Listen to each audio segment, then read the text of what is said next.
ರಾಜ್ಯದಲ್ಲಿ ಇತ್ತೀಚೆಗೆ ಕುಮಾರಸ್ವಾಮಿ ಅವರು ಹತಾಶರಾಗ್ಬಿಟ್ಟಿದ್ದಾರೆ. ಮಾತೆತ್ತರೆ ಮುಖ್ಯಮಂತ್ರಿಗಳ ಮೇಲೆ, ಉಪಮುಖ್ಯಮಂತ್ರಿಗಳ ಮೇಲೆ ಬಹಳ ಕೀಳು ಮಟ್ಟದ ಮಾತನ್ನ ಆಡ್ತಾ ಇದ್ದಾರೆ. ಒಬ್ಬ ಮುಖ್ಯಮಂತ್ರಿಯಾಗಿ, ಮಾಜಿ ಮುಖ್ಯಮಂತ್ರಿ ಆದಂತವ್ರು ಅವರ ಹಿಡಿತ ತಪ್ಪೋಗ್ಬಿಟ್ಟಿದೆ ಅಂತ ಕಾಣುತ್ತೆ. ತನ್ನ ಅಣ್ಣನ ಮಗ ಕೇಸಲ್ಲಿ ಸಿಕ್ಕಾಕೊಂಡ್ರೆ ಇದು ಸಾಮಾನ್ಯ ಕೇಸ್ ಏನಲ್ಲ, ಇದು ಇಡೀ ದೇಶ ತಲೆ ತಗ್ಸುವಂತ ಕೇಸ್ ಇದ್ರು ಸಹ ಅವ್ರು ಮಾತಾಡೋ ನಡವಳಿಕೆಗಳಿದಾವಲ್ಲ, ಬಿಜೆಪಿ ಸೇರ್ಕೊಂಡ ಮೇಲೆ ಬಿಜೆಪಿ ಮಾತಿಲ್ಲ, ಯಾರ್ದು ಇಲ್ಲ, ಇವ್ರದ್ದು ಬಹಳ ಅತಿಯಾಗಿ ಇದಾಗ್ತಾರೆ. ಇದು ಖಂಡನೆ ಮಾಡ್ತೇನೆ ನಾನು ಇವತ್ತು. ಯಾವ ಉದ್ದೇಶದಿಂದ ನೀವು ಮಾತಾಡ್ತೀರಿ?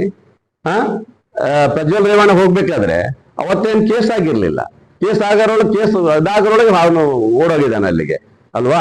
ಇವತ್ತು ಹೈಕಮಾಂಡ್, ಇವತ್ತು ಕೇಂದ್ರ ಸರ್ಕಾರ ಮಾಡ್ಬೇಕು ಅದನ್ನೆಲ್ಲ. ಕೇಂದ್ರ ಸರ್ಕಾರ ಮನಸ್ಸು ಮಾಡಿದ್ರೆ ಅವನು 24 ಗಂಟೆ ಕರ್ಕೊಂಡು ಬರುವಂತ ವ್ಯವಸ್ಥೆ ಇದೆ. ನೀವು ಮನಸ್ಸು ಮಾಡ್ತಾ ಇಲ್ಲ, ನೀವು ಯಾಕಂದ್ರೆ ಹೊಂದಾಣಿಕೆ ಮಾಡ್ಕೊಂಡ್ರೆ ಮಾನ ಮರ್ಯಾದೆ ಹೋಗುತ್ತೆ. ಮಾನ ಮರ್ಯಾದೆ ಹೋಗಿದೆ, ಹೋಗೋದೇನಲ್ಲ. ಅವರು ಇಷ್ಟೆಲ್ಲ ತಪ್ಪು ಮಾಡಿ ಸಹ ತಾನು ನನ್ನ ಮಗ ಅನ್ನೋ ಒಂದ್ ಕಡೆ ಹೇಳೋದು, ಒಂದ್ ಕಡೆ ನನ್ನ ಮಗ ಅಲ್ಲ, ಅವ್ರಿಗೂ ನಮಗೆ ಸಂಬಂಧ ಇಲ್ಲ ಅನ್ನೋದು. ಸಿಡಿಯನ್ನ ಹಿಂದೆ ಇವರೇ ವಿಧಾನಸೌಧ ನಡೀತಿರ್ಬೇಕಾದ್ರೆ ತೆಗೆದು ತೋರಿಸ್ತಾರೆ. ಯಾರು? ನನ್ನ ಹತ್ರ ಸಿಡಿ ಇದೆ ಅಂತ ಹಿಂಗೆ ಎತ್ತೆತ್ತು ತೋರಿಸೋರು ನೋಡಿದಿರಲ್ಲ, ಪೆಂಡ್ರೆ ನನ್ನ ಹತ್ರ ಇದೆ ಹಿಂಗೆ ಅಂತ. ಇವರೇ ಮಕ್ಕಳಾಟ ಆಡಿದಾರೆ. ಇವರೇ ಒಬ್ಬ ಮುಖ್ಯಮಂತ್ರಿ ಆಗಿ ನೀವು ಮಕ್ಕಳಾಟ ಆಡಿದಿರಲ್ಲ, ಅವತ್ತು ನೀವು ಯಾಕೆ ತೋರಿಸಿದ್ರಿ ಸಿಡಿ ಇದೆ ನನ್ನ ಹತ್ರ, ಇದು ಪೆಂಡ್ರೆ ಇದೆ ಅಂತ ಯಾಕೆ ತೋರಿಸಿದ್ರಿ ನೀವು? ಇದು ಹುಡುಗಾಟಿಕೆನ ಇದು? ನೀವು ಎತ್ತಿ ತೋರಿಸಿದ ಪೆಂಡ್ರೇನೆ ಇಡೀ ರಾಜ್ಯ ಹಂಚಿದ್ದಾರೆ ಬಹಳ ಜನ. ನೀವೇ ಕೊಟ್ಟಿರ್ಬೋದು ನಿಮ್ಮ ಮಗಂದು ಅವನ ಭವಿಷ್ಯ ಹಾಳಾಗಕ್ಕೆ, ಯಾಕೆ ನಿಮಗೆ ರೇವಣ್ಣಗೆ ಆಗಲ್ಲ ಅಂತ ಹೇಳಿ. ಅಂದ್ರೆ ಒಬ್ಬ ಮುಖ್ಯಮಂತ್ರಿ ಆದಂತವರು ಇವತ್ತು HD ಕುಮಾರಸ್ವಾಮಿ ಗೌರವ ಇಟ್ಟು ಇವತ್ತು ಆ ಗೌರವನ್ನೆಲ್ಲ ಹಾಳು ಮಾಡ್ಕೊತಾ ಇದ್ದಾರೆ. ಯಾವ ಉದ್ದೇಶಕ್ಕೆ ಅಂತ ಹೇಳಿದ್ರೆ, ನಾನು ಬಿಜೆಪಿ ಜೊತೆ ಸೇರ್ಕೊಂಡಿದ್ದೀನಿ, ನಾನು ಅವ್ರಿಗೆ ಕೆಟ್ಟ ಹೆಸರು ಬರ್ಬೋದು, ನಮಗೆ ಅವ್ರಿಗೆ ತೊಂದರೆ ಆಗಬಾರ್ದು ಎಲೆಕ್ಷನ್ ಆಗಿ ಅನ್ನೋ ರೀತಿಯಲ್ಲಿ ಅವರು ಈ ತರ ಅವರು ವರ್ತನೆ ಮಾಡ್ತಿದ್ರು. ನಡಿ ಈಗ ಶುರು ಮಾಡೋಣ. ಕೇಸರಿಯಿಂದ ಮನೋಲ್ಲಾಸ ಮನಸ್ಸು ಮತ್ತೇರಿ ಕುಣಿದಾಡಿದೆ ನೋಡು, ಮನಸ್ಸು ಮತ್ತೇರಿ ಕುಣಿದಾಡಿದೆ ನೋಡು. ಕ್ಷಣ ಕ್ಷಣವೂ ಆಚರಿಸಿ ಕೇಸರಿ ಹಬ್ಬ.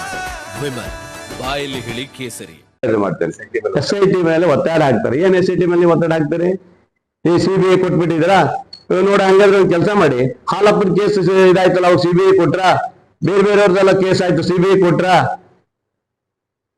ಈಗ ಯಡಿಯೂರಪ್ಪನ ಮೇಲೆ ಒಂದು ಬಂದಿದೆ, ಹಂಗಾರೆ ಅದನ್ನು CBI ಕೊಡ್ತೀರಾ? ಯಡಿಯೂರಪ್ಪನ ಮೇಲೆ ಯಾರೋ ಕೊಟ್ಟಿದ್ದಾರೆ, ಅದನ್ನು CBI ಕೊಡ್ತೀರಾ? ಇದೆಲ್ಲ ಏನಾಗ ನೀವು ಮಾತಾಡ್ತೀರಿ ನೀವು? ಇದು ದೊಡ್ಡ ಕೇಸು, ಇಡೀ ರಾಜ್ಯ ತಲೆ ತಗ್ಸುವಂತ ಒಬ್ಬ MP ಮಾಡಿದ್ದಾನೆ. ಇದನ್ನ ಯಾವತ್ತೂ ಹಗುರ ಮಾಡುವಂತ ಪ್ರಶ್ನೆ ಇಲ್ಲ. SIT ಅವರು ತಮ್ಮ ಕಾರ್ಯವನ್ನು ನಮ್ಮ ಪೊಲೀಸ್ನವ್ರು ಮಾಡ್ತಾರೆ. ನೀವೇನಾದ್ರು CBI ಕೊಟ್ಟಿದ್ರೆ ನಾವು ಕೊಡ್ಬೋದು, ಕೊಡೋಂಥದ್ದಲ್ಲ. ಇಂಥ ಹೇಸಿಗೆ ಕೇಸ್ನೆಲ್ಲ CBI ಕೊಡಕ್ಕಾಗತ್ತಾ? ಅಸಹ್ಯ ಕೇಸಲ್ಲ CBI ಕೊಡಕ್ಕಾಗತ್ತಾ? ಅದು ಬಿಟ್ಟು ತನ್ನ ಅಸ್ತಿತ್ವವನ್ನು ಉಳಿಸ್ಕೊಳ್ಳಕ್ಕೆ ಕುಮಾರಸ್ವಾಮಿ ಅವರು ಇಷ್ಟು ಕೆಟ್ಟದಾಗಿ ಮಾತಾಡೋದನ್ನ ನಾನು ಸಹ ಖಂಡನೆ ಮಾಡ್ತೀನಿ. ರಾಜ್ಯ ಸರ್ಕಾರ, ಮುಖ್ಯಮಂತ್ರಿಗಳು ಸಮರ್ಥ ಕೆಲಸ ಮಾಡ್ತಾರೆ, ಎರಡು ಮಾತಿಲ್ಲ, ಖಂಡಿತ ಮಾಡ್ತೀವಿ. ಅದಕ್ಕೆ